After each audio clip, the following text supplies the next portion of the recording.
What's going on, guys? Welcome back once again. We are live for Season 5 as we're about to get started with the Formation Lap. It's great to have you guys back. It's great to be back once again after being gone since Season 4. I'm joined again by my fellow co-host and just my favorite endurance team. No offense, Matt, but Nick has a special place in my heart. Nick, how's it going, buddy? I'm doing great. Glad to be here for season 5. You know what's funny, Nick? I always get stuttered. I always stutter there when it comes to introducing you. I'm like, how else can I hype my man Nick up one more time? Go ahead and lie to him. It'll be all right. You know, that's hard, Nick, because anything I say is, as long as it's good, it's true about you, buddy. I appreciate it. I wouldn't pick anybody else to do the streams with. You know what? I said the same thing. What was it now? Almost 2-3 seasons ago, and I still don't regret it. Well, that's good news. So, what did you kind of get to see there? I know you had a couple technical issues, but was there anything that you saw coming into qualifying? I noticed we got a lot of new names this season, but I'm glad to see a lot of these GT4 drivers from last season. They're doing GT3s this year. Be kind of interesting to see how these guys do compared to racing in the GT4 class and then going up to the GT3s. Yeah, definitely. I know that was really cool when we saw Jeff Bray at a provisional pole. Yeah, he'll start third tonight, so he's looking fast. Jonathan Corkle, he looked pretty quick too. Yeah, definitely.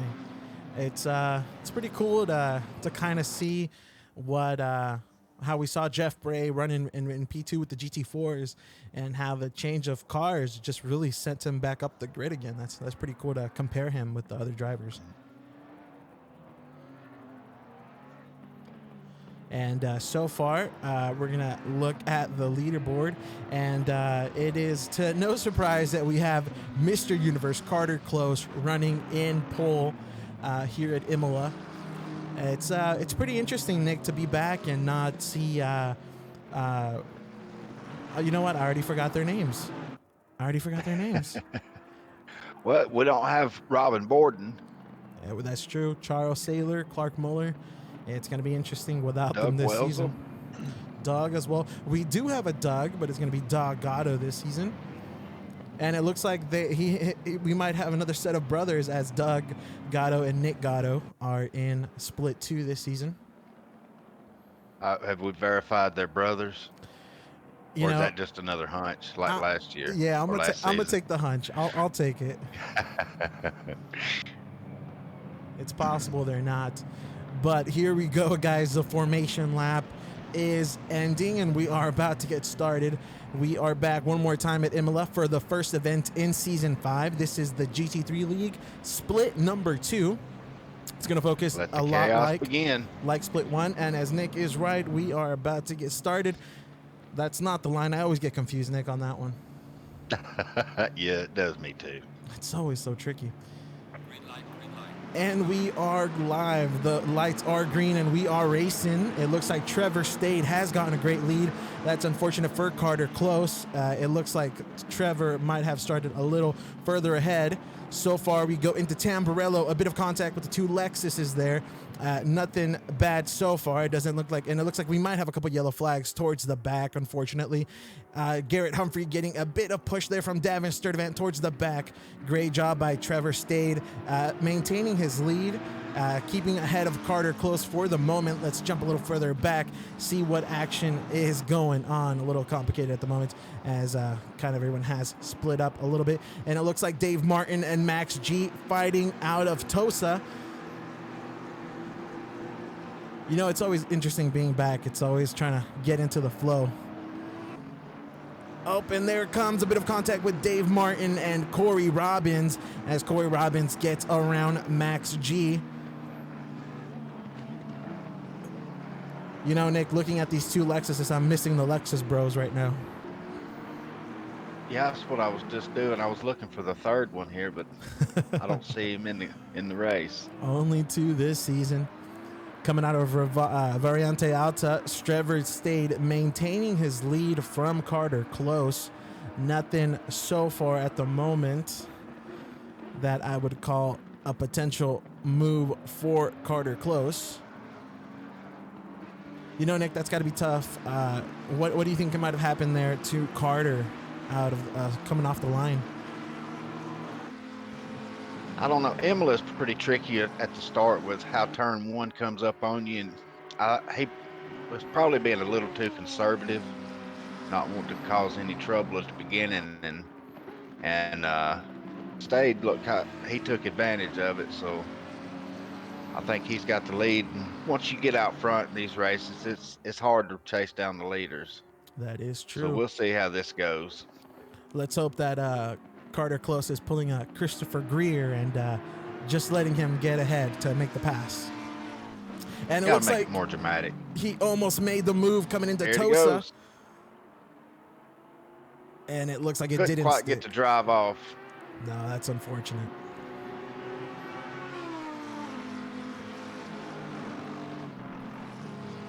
Jeff Bray doing pretty Bray good. a good chance to close up. Yeah, Yeah, definitely. first 2 guys get to racing side by side. He'll be on their bumper before they know it.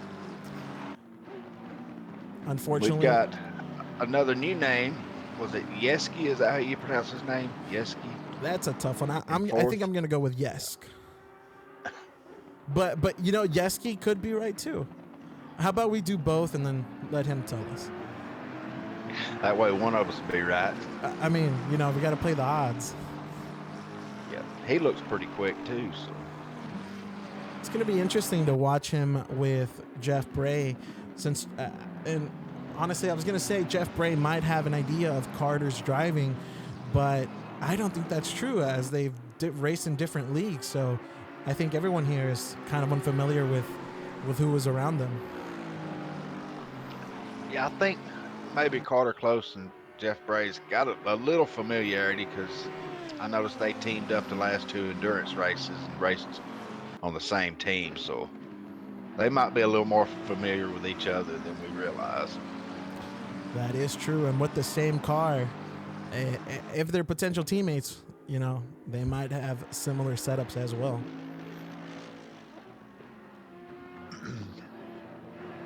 And it looks Believe it or not, there's only one Audi in the race, and that's the leader. The Audi used to be one of the most popular cars in ACC, but surprising to see just one in this league so far. For sure. Casper Minda, unfortunately, going 3 wide. Everyone getting away so far. This little group here is maintaining a good bunch. And it looks like Dave Martin ahead of the pack. We've had a very clean start to this race, so this is kind of interesting. As you said that, you know, we covered last season. I'm looking at Dave Martin's hood, and it's just flapping all over the place. I must have missed that contact. But going back to last season, you know, they would run 2 races. And now this season it's going to be 1 45-minute race. So. Davin Sturdivant behind Nick Green. And Davin Sturdivant not enough to make the move so far. That's a great attempt. Almost put the bumper to him. Almost, a little bit. Oh, and it looks like Dave Martin is deciding to pit early. As Nick mentioned, it's going to be a 45-minute session, and there is a mandatory pit stop this time around. So let's hope that Dave Martin is able to go for an undercut. And that sucks to see there. Davin Sturdivant punting out Nick Green. What do you say there, Nick? Do you think he overbraked? Yeah, I think he waited a little too late to brake, I'd say. I don't think it was just a little misjudgment on his part. Would you say Davin or Green? I Well, I'd say it's hard to pin it on one person. It takes two. You know, when you have an accident, it's usually both people are involved and have a part to play in it. So it's hard to blame just one person for it. For sure. Let's go ahead And and I've move noticed back we've up. already got two guys have already pitted, and we're just 3 laps into the race. You know, I think that comes with being event number one, and everyone's still trying to figure each other out. And something, Nick, that Yeah. I don't think that we Yep. expected here is Brian Flaherty already being lapped. Unfortunately, he does move out of the way, which I guess being new, it's a good time to recover it. But the league functions with classic GT3 rules, so he was not obligated to move out of the way for the faster cars. But if he's being lapped already, he might have some damage, so I guess it makes some sense. Yeah, he was the first one to come into the pits, so maybe he had some damage and was forced to come in early. It's kind of interesting to see this group of cars in the front. I don't think we've ever seen this many cars stick together for this long. And we've got a penalty for speeding on pit lane from Dave Martin. That's unfortunate. And Carter close through Tosa, battling with Trevor Stade, was not able to make the move, and that's going to push him back. That's a tough break for Mr. Universe, but for Jeffrey Bray, he's able to take the fight now into P2, and hopefully he can get closer to Trevor.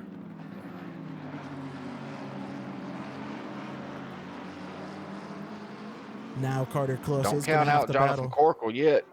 That's where I was going. Yeah, Jonathan Corkle is making that push. I think we might have a competitive league this season in the split two. It looks like it. Looks this like time the around. top drivers are going to be pretty quick, all running similar lap times as well. It looks like Jeff Bray attempted a move and decided to pull back into Ravazza. Not enough for his comfort level. Unfortunately, he goes a little wide, but that looks like it's going to get him a faster exit speed out of Ravazza. Down the main straight we go. Maybe he can make the move going into Tamburello. He's getting a bit of a tow. It doesn't look like Trevor Stade is defending it. They're going to go side by side through Tamburello. Little contact. Tiny bit, and it looks like Brevin Yesk is getting involved as well. Carter close right behind. Nobody getting enough momentum to make it into Villeneuve. You know, Nick, I think we're going to have a tough time scrubbing through the field if they keep it up like this. I know this is, and I think I seen where that we had 50 people have entered this split two. So we've got 35 in tonight's race. So imagine if we got 50 and had to keep up with all 50 of them. It's going to be tough for sure. Brevin, yes, going wide out of Paratella. That's going to open up some space for Carter Close to get closer. Pardon the pun. You know, Nick, I unfortunately named him Carter Too Close, but it doesn't look like he is within distance this time.